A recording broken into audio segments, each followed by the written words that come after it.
This is Carol Merritt on Tuesday, November 22nd, talking with Ralph Luger for the Voices Across the Color Line project. Mr. Luger, thank you very much for joining me this morning to share information about your background and your involvement in civil rights. So what I'd like you to do first of all is just tell me more about your personal background, where you're from, your family, your parentage, your early years. Okay.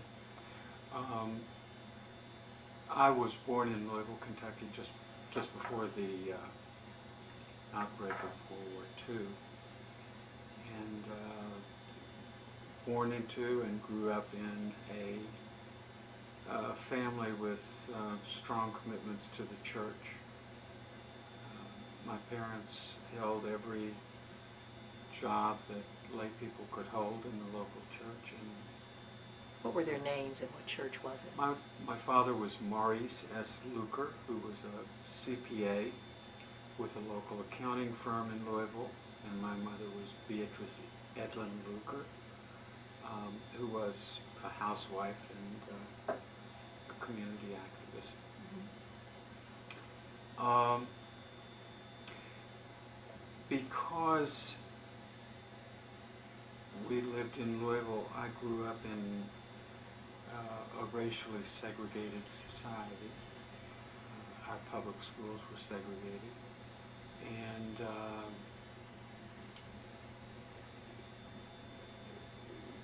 I recall when I was in the 8th grade, we were supposed to have a debate about the issues arising in Brown versus the Board of Education. And feelings got so high that the teacher finally canceled the debate. I was leading the debate team that was arguing for desegregation. And my family and I welcomed school desegregation in Louisville. It was carried out at the time quite peacefully. It was considered a model for the early desegregation of public schools, both in Louisville and Jefferson County, the county around Louisville. But it was quite limited. There were only a half dozen African American students who came to my high school in our first year. So you were in high school at the time of this debate? Well, yeah, I went to a school that was 7 through 12. So the debate was supposed to be held when we were in the 8th grade, and it got canceled.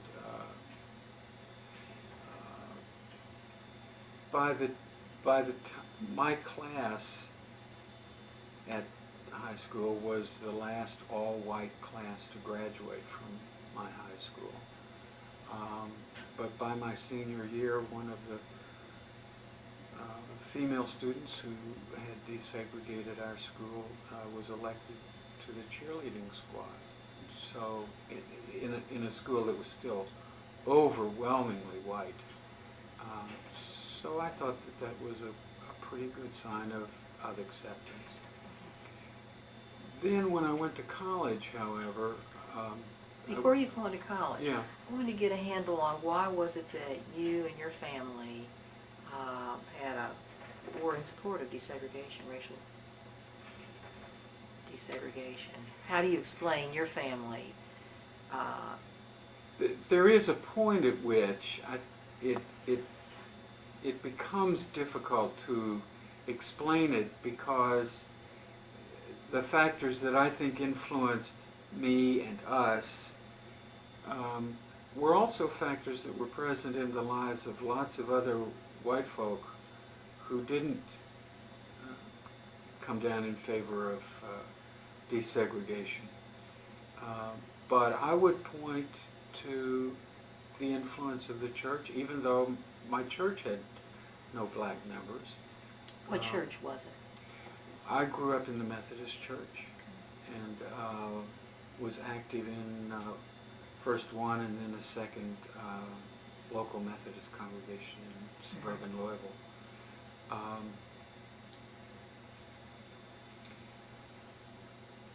But as I say, I think at some point it becomes very difficult to say why I think religious influences caused me to be in favor of desegregation, because those same religious influences were operative in the lives of lots of people who were not in favor of desegregation. Were your parents from Louisville? Yes. On both sides of my family, we've been in the greater Louisville area back into the 19th century. And it was a sort of, in some ways, a typical Kentucky family in that we had family members who were had supported the Union and family members who had supported the Confederacy. In fact, my grandfather on one side was named for Nathan Bedford Forrest, the founder of the KKK. What ethnic descent are you? On one side, we're of German descent, and those people came to the United States in the middle part of the 19th century. On the other side, it's sort of mixed English, Scotch descent, poor white farmers. Okay. So, you graduated from high school. When did you, and you then went on to Duke? Yes. Tell me about why you chose Duke and what was the Duke experience like for you? I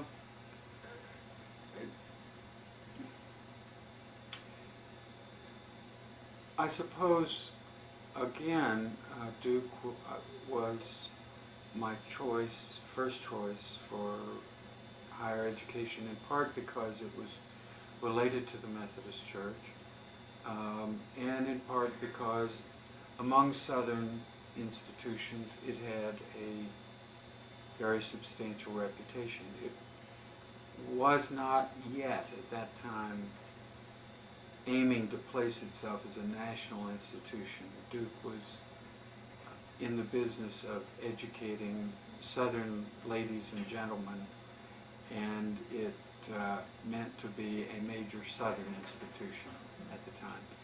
But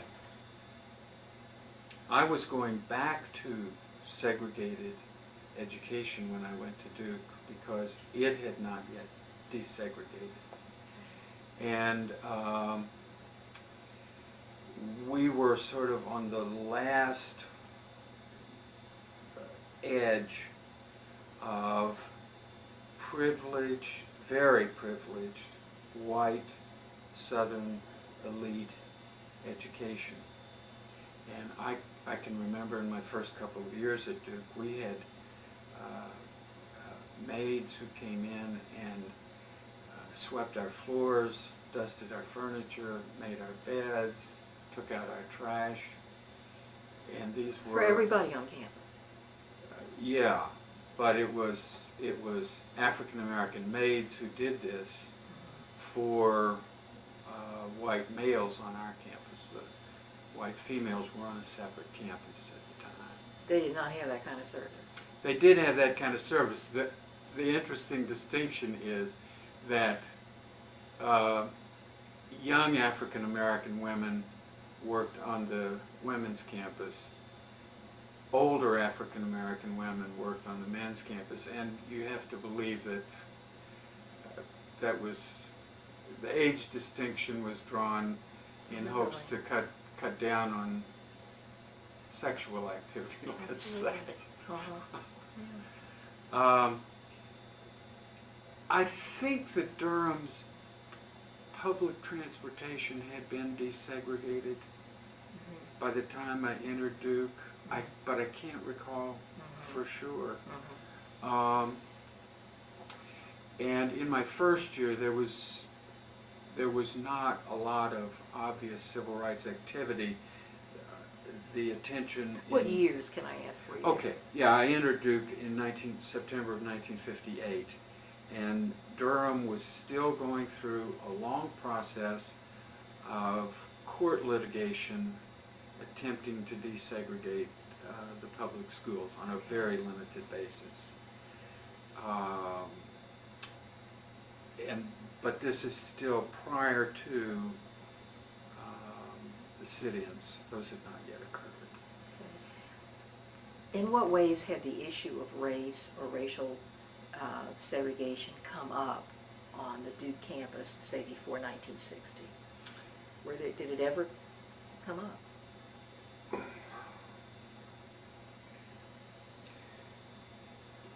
Duke was not at that time a center of, I would say, even racial liberalism. Chapel Hill, University of North Carolina at Chapel Hill was, but the authorities at Duke were still pretty conservative, and there may have been some initiatives from the student body urging the administration to act to desegregate the institution, as I know there were at Emory. But there was no indication that they were ready to do that. At the end of my first year, my father died, and so I spent my sophomore year at the University of Louisville. I stayed home with my mom after my father's death, and was away from Durham, therefore, when the sit-ins occurred. And I was not a part of that activity, which was, centered initially in the Greensboro, Durham, Raleigh area, and then spread like wildfire across the South. And I cannot remember whether there were sit-ins in Louisville that year, but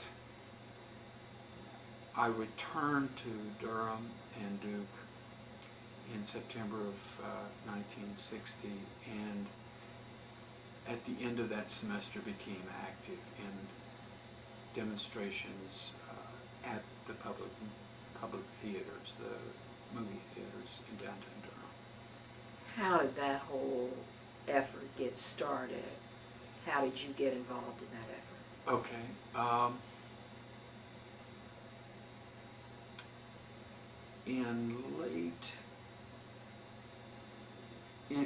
I think in December of 1960, after the sit-ins had been resolved and there was desegregation of a number of lunch counters in downtown Durham, public theaters were still segregated, movie theaters.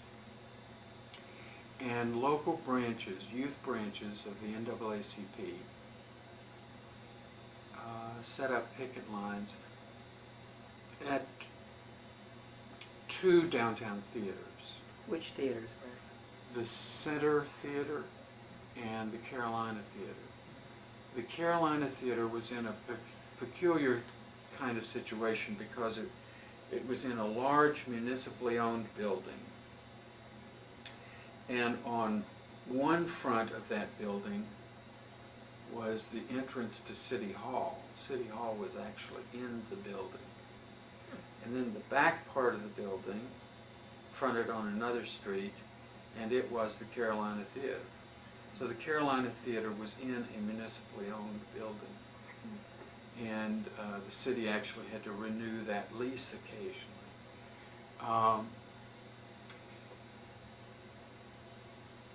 I knew instinctively that the theaters ought to be desegregated just as the lunch counters had been desegregated. And in early January of 1961, I joined the picket lines and became very active in the local movement, working with Floyd McKissick, who was then the state youth director or youth advisor for NAACP chapters.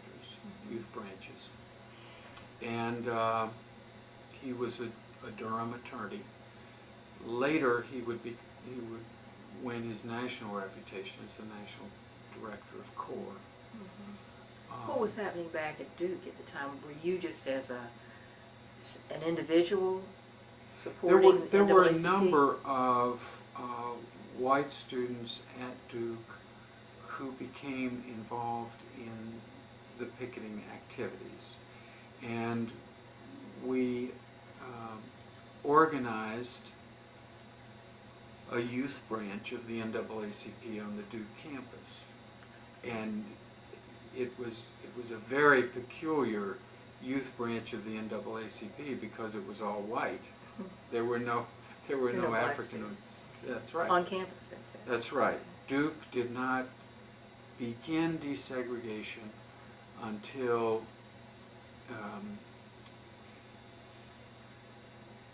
January or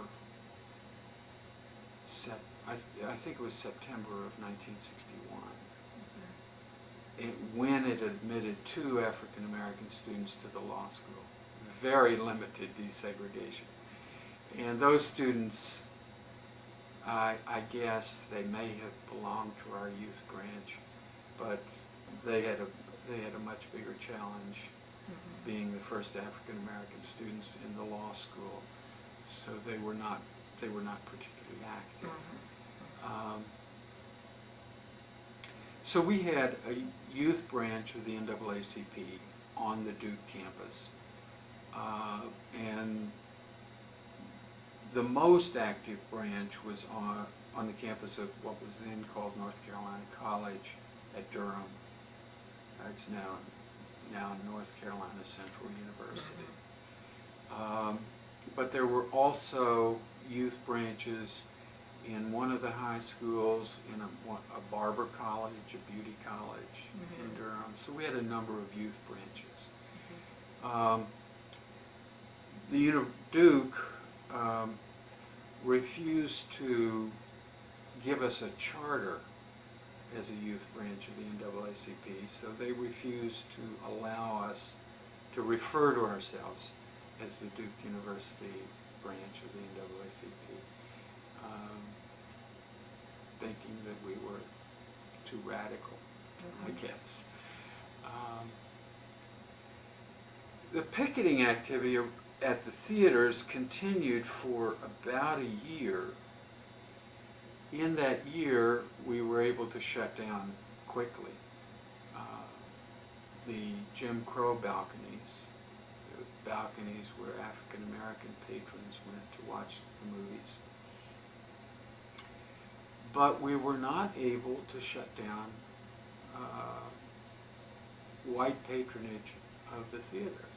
We just had too many people crossing our picket line regularly. So after about a year of picketing those theaters, we organized a demonstration in which there was a large gathering of African American students on the North Carolina College campus, and we marched from NCC to downtown Durham. There must have been 300 or so, at least, students who went on that march. And we decided to center our efforts at the Carolina Theater, in part, I think in part because it was in that municipally owned building. It being a publicly owned building did not yet mean that it had to be desegregated, because there's no national civil rights legislation yet in effect. But the group of students who marched down to the downtown area ringed the whole block that municipally owned building was on. And each of the students in the line had a sheet of paper with a series of questions on it. And they would go to the ticket office in the front of the building and ask to be sold a ticket. When they were refused to be sold a ticket, they went through a series of questions, asking, well, why will you not sell me a ticket? And that obviously disrupted the sales of tickets. And management then moved the sale of the tickets from the box office into the lobby. And the white management would open the entrance door to white patrons, and African American patrons wouldn't be allowed to come in the entrance door to buy a ticket. So we sent 2 or 3 of our white friends in the movement into the lobby to purchase a group of tickets.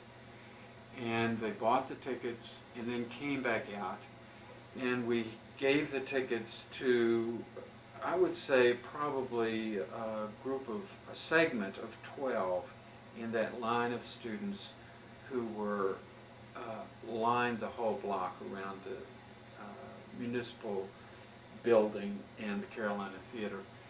And Were you one of the whites that would go in and buy the ticket? I didn't actually buy the tickets. I was delegated to do another task. But I knew who was buying the tickets, knew who the tickets were given to. They were given to a segment of about 12 students.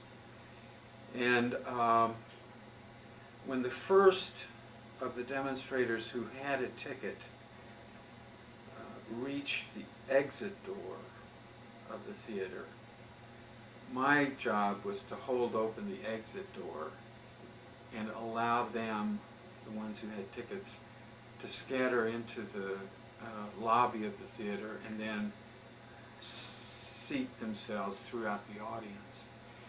And at that point, the management of the theater had to decide whether to just shut down business for the night or allow the theater to operate on a desegregated basis. And the cameras still rolled, and no great damage was done to human civilization. After 2 And so nights, they would just ignore it. They Blacks just- got in to sit down and see the movie, and the That's management right. didn't challenge it. well, they didn't challenge it because it was too late. In order to, if they had, obviously police were on the scene, if they had called policemen into the theater to arrest the demonstrators and remove them, it would have been so disruptive to the whole viewing of the movie that they would have had to give money for tickets back to all their white patrons, and they simply decided the better part of wisdom was to just let the movie be shown and handle this thing in a different way. So after 2 nights of those kind of massive demonstrations around the outside of the theater, the theater management filed a civil suit against a group of about, as I recall, 30 of us. They sued us for disrupting their business, I suppose. And the suit was for $35,000, which seems a very small amount of money now. But I didn't have 2 dimes to rub together at that time. And when that suit was filed, essentially the picketing of the theaters was called off because the whole issue had come to a kind of fruition. The matter was in the courts. There would be negotiations between attorneys, and actually fairly soon thereafter the federal civil rights legislation was passed, and I think that the Durham theaters had been desegregated before that federal legislation, but clearly things were moving in such a direction that those theaters were going to be desegregated soon in any case, and I think management finally recognized that. At the same time, I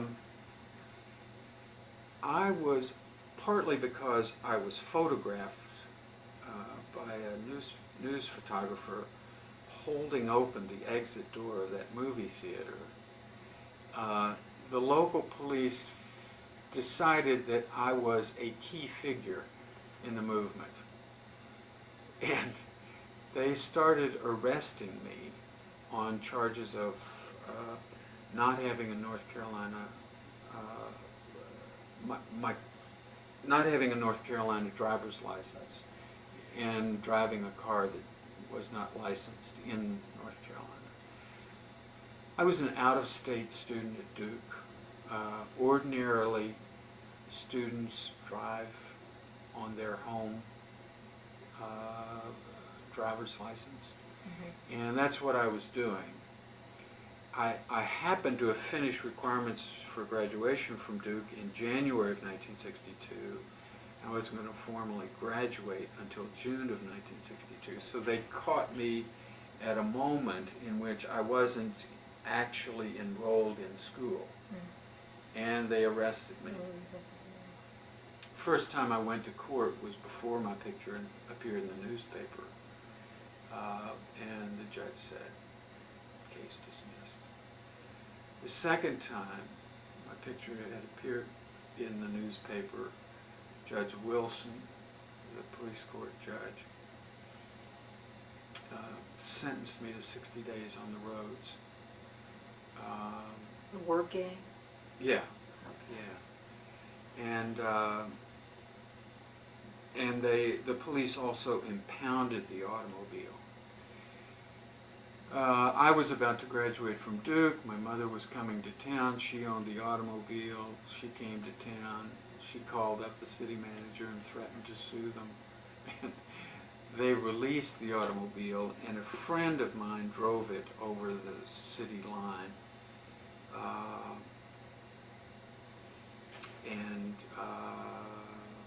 I left early because the police harassment had been such that I pretty much had to leave. They wanted me out of town. What happened to your graduation at Duke? I graduated. Okay. No problem with that. However, I had been admitted to the Divinity School at Duke to study for the ministry. And when all of this happened, the dean of the Divinity School called me in and said, "Your admission is revoked." Without explanation? Yeah, there was no explanation, and I don't think he even consulted anybody about it. He decided that I wanted to go to seminary at Duke because I wanted to continue to be active in the civil rights movement there, and that that was not a good reason for me to be studying at Duke. So, with my admission to Duke Divinity School revoked, there was no sign that the police were going to stop arresting me. I had been sentenced to 60 days on the road. That sentence was on appeal. I got in my car and drove to Black Mountain, North Carolina, where there was a conference of a group of us who were in a project that was called the Student Interracial Ministry Program. It was operated out of New York City by students at Union Seminary in New York, and in cooperation with an office of the National Council of Churches. Was this Methodist or non-denominational? No, it was broadly Protestant. So there were Baptists, Presbyterians, Lutherans, Methodists, Episcopalians. I just wanted to back up. I'm sorry to ask you how you decided that ministry, at what point had you chosen the ministry? Well, I suppose that had always been one option, or long been one option for me. When I entered Duke, law was also a possibility for me. Teaching was also a possibility for me. But my experience in the movement was such that I experienced it as a deeply religious experience. There were moments when it was almost like a conversion experience. The mass meetings were in some ways very much like revival meetings or prayer meetings. And I have to say also that my seriousness as a student significantly increased as I became more active in the movement. I studied harder because I knew that the issues were important. I wasn't just dreaming my way through life anymore. This was serious stuff. So my grades actually improved because I got serious. And I was having to concentrate when I was studying because I also had other commitments. So the movement itself was a deeply religious experience. And I wasn't necessarily committed to the parish ministry, to becoming a pastor.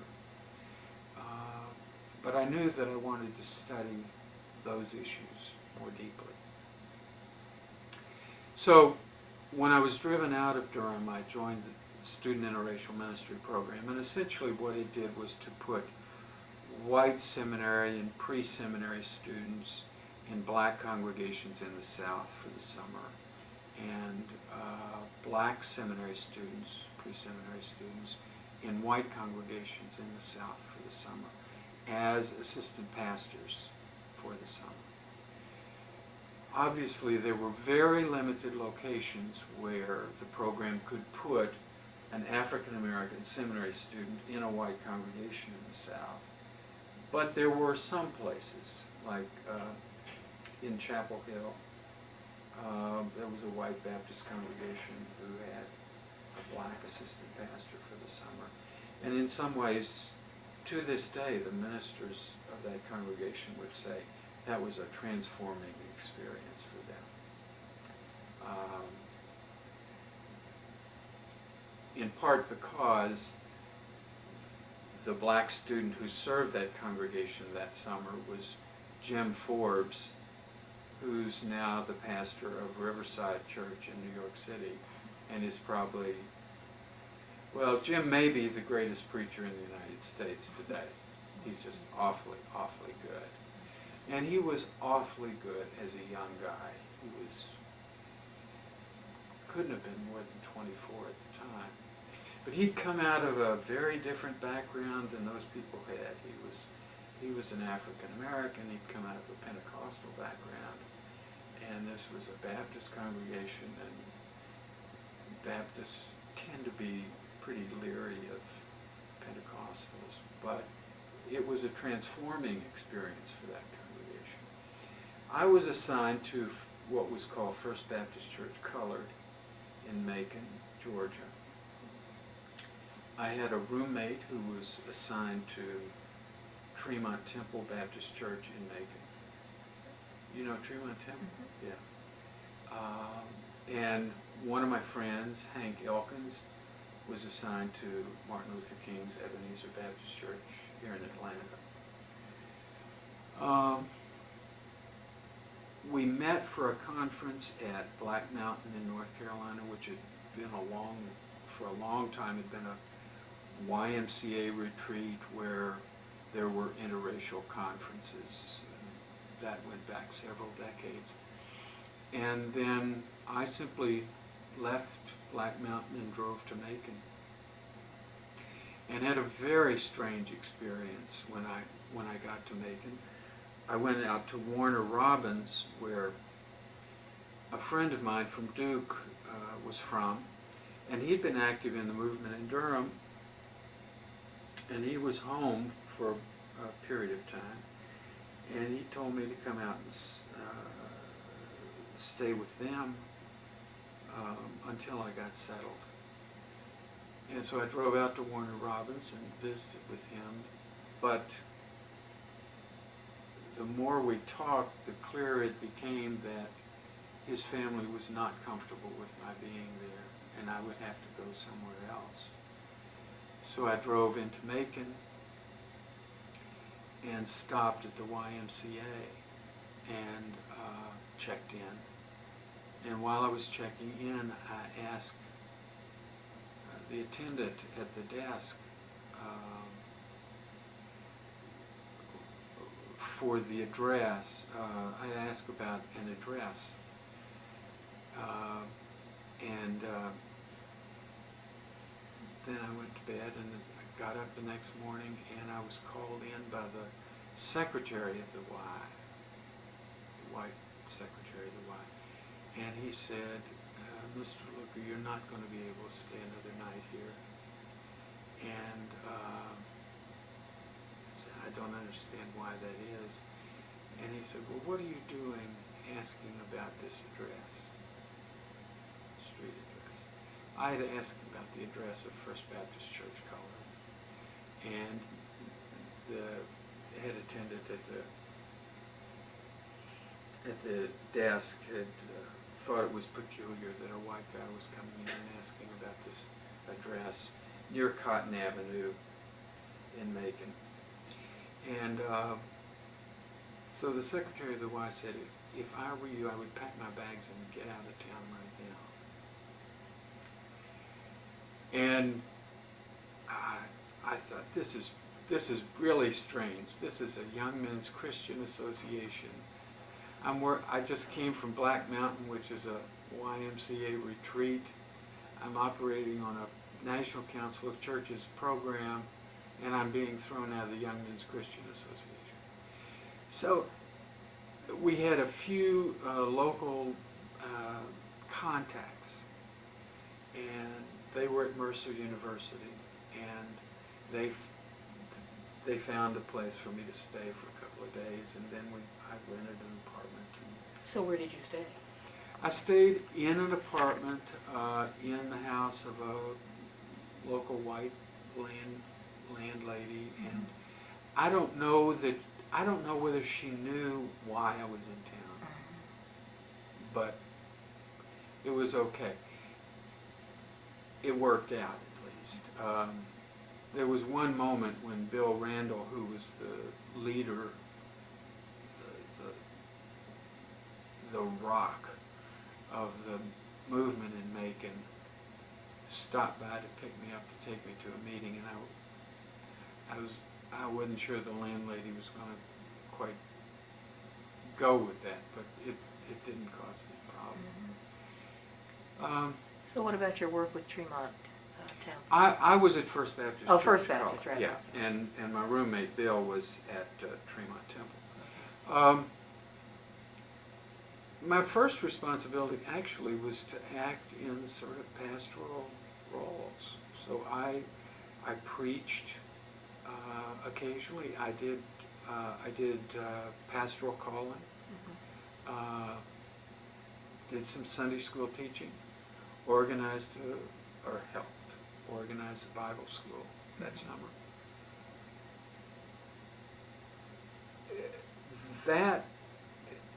That was our primary reason for being in those congregations, to act in pastoral ways.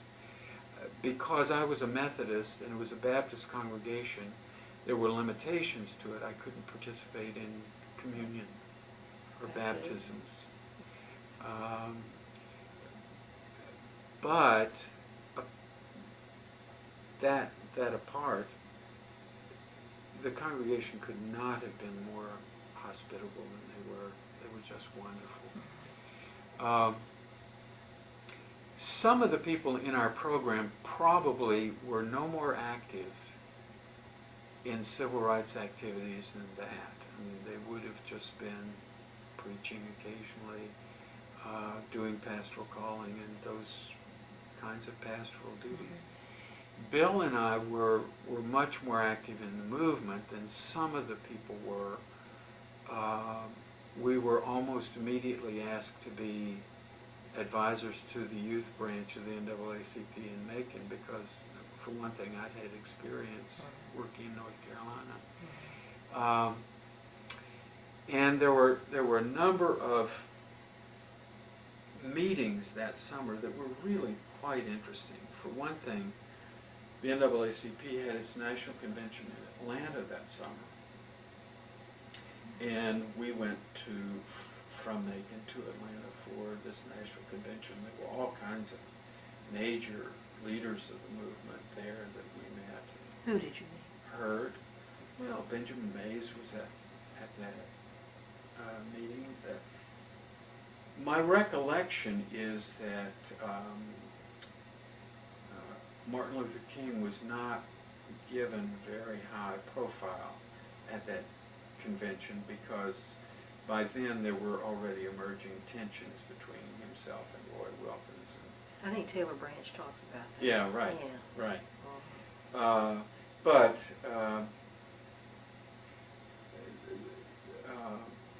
The woman who was the leader of the Little Rock school desegregation was there. Bates, or was Yeah. it Hurley? Daisy No, Bates? Daisy Bates was yeah. there, and Ruby Hurley was there, and Roy Wilkins was there, and Thurgood Marshall was there. You could just go on through a long list of major figures who addressed that convention. I saw the Klan picketing the convention that summer. Where was the convention? Do you recall? I think that the major meetings were held at what may have been called the Civic Center. Okay. There was a mass rally out on the Clark University campus that I have pictures of. You have pictures of those? I'd love to see them. Yeah. What was your overall impression of that conference? What impact did it have on you? Well, it was a wonderful time, for one thing, because it was a chance for me to see my compatriots in Durham again, because I had been driven out of town. I hadn't seen them. I didn't know what was going on in Durham, and it was a chance for us to catch up. I think I was not aware of all of the things that were going on. Atlanta's public facilities were in the midst of their first desegregation. And there were some incidents, there were some hotel incidents attended to that convention that I had no recollection of. I have no recollection of. Okay. We were, in those days, because public facilities were for the most part not yet open, we were housed by local black folk in the Atlanta area, and I remember staying at the house of a lovely couple on the southwest side of Atlanta. Do you remember their name? No, I don't. Okay. It's been too long for me to remember that. Okay. But I remember that, there were these black middle class folk doing pretty well, and opening their houses to us and it being very, very nice. There were also meetings in Macon that summer that were quite interesting. Okay. The National Baptist Convention was going through divisive battles, and I think the decision had already been made to separate out the progressive National Baptist Convention from the regular National Baptist Convention. And as a part of that,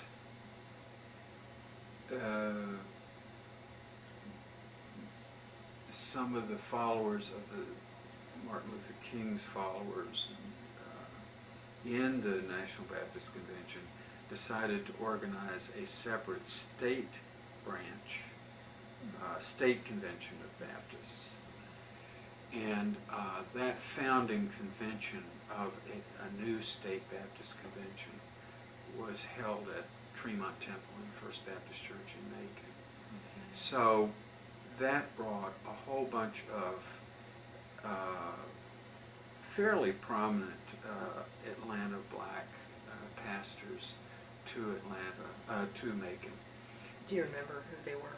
Yeah, the Sam Williams was there, Okay. and he was the pastor at Friendship at the time, and the guy who was pastor at Liberty Baptist, I can't, oh jeez, his name has slipped my mind.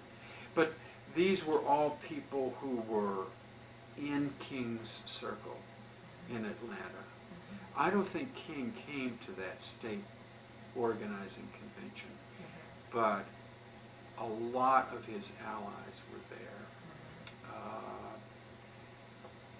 And I can remember having lunch with Sam Williams, and he was a very, very interesting guy. He had taught King, and he co-taught classes with King after King moved back to Atlanta. So that was an interesting experience. And then another time. What was the year for this now? Summer of 1962. 62. Okay. Yeah. Another time, another point that summer, the Georgia Voters League met at First Baptist Church. And again.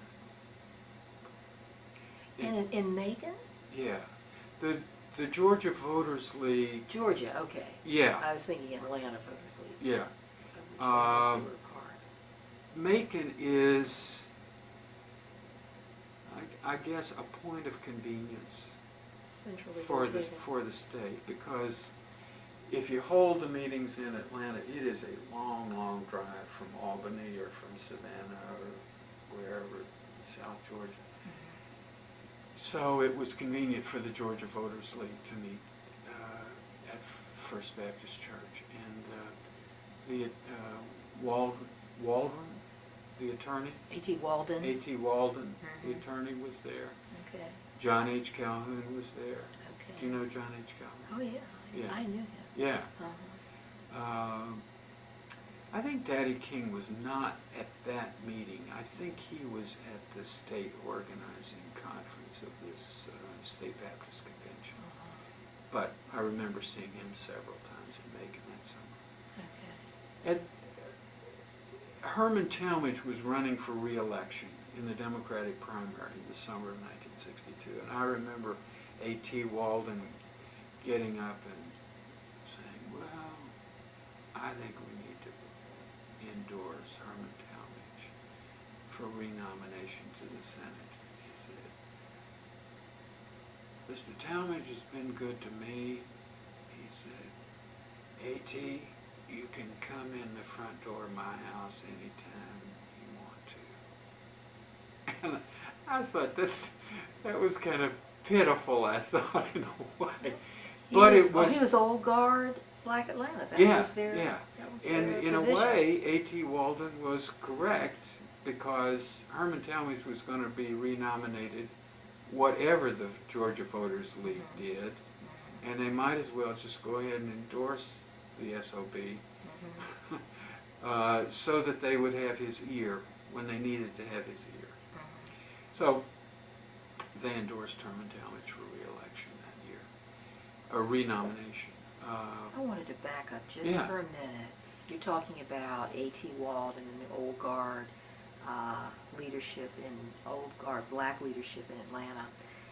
And I wanted to kind of back up because you, in a sense, were at least attended some of the meetings of the Student Nonviolent Coordinating Committee in their early days, which was basically challenging that old guard black Atlanta, certainly in this city. So I wanted to know, you were at Raleigh, right? I was in Durham. No, but I mean, did you go to the Oh. Raleigh meeting? No. That Easter weekend? No, because I was okay. still in Louisville, Right, okay. and I had not actually yet effectively joined demonstrations. The Raleigh meeting that organized SNCC Mm-hmm. was held in the wake of the sit-ins, Mm-hmm. toward their, when they had reached their crescendo. Mm-hmm. And that would have been in the spring of 1961. Of 60. 60. Yeah. So you're right. Spring of 1960. But you were at the SNCC, one of those early SNCC meetings, right? Okay. When I went back to Duke and got active in the movement, Mm-hmm. I was working actively with youth branches of the NAACP, which were, after all, in Durham at least, and in some other cities, they were the spearhead of demonstrations, Mm-hmm. despite the NAACP's reputation for Mm-hmm. not being favorably inclined to public demonstrations. Mm-hmm. I want to go to the June 1960 Yeah. meeting in Louisville. Is it 1960 or 61? Okay, now I thought it was June. I thought it was 60, but I may be wrong. If it was 61, I'd still would Yeah. love to hear about it. Well, by June of 1961, I was deeply involved in these demonstrations. Mm-hmm. I was in Louisville for a short time that summer and knew that SNCC was going to be holding these meetings Okay. in downtown Louisville. Mm-hmm. There were also demonstrations going on and mass meetings going on. Oh, okay. And so I was informing myself Mm-hmm. about those things. I do remember going to I think it's an executive committee meeting of SNCC, I think. Do you remember One who of was? the downtown hotels. Okay. Do you remember? Well, I know Who Ann was- Braden was there, Okay. and I know that Diane Nash was there. I Okay. remember her What about quite Connie clearly. Curry? I'm sure Connie was there. Oh. And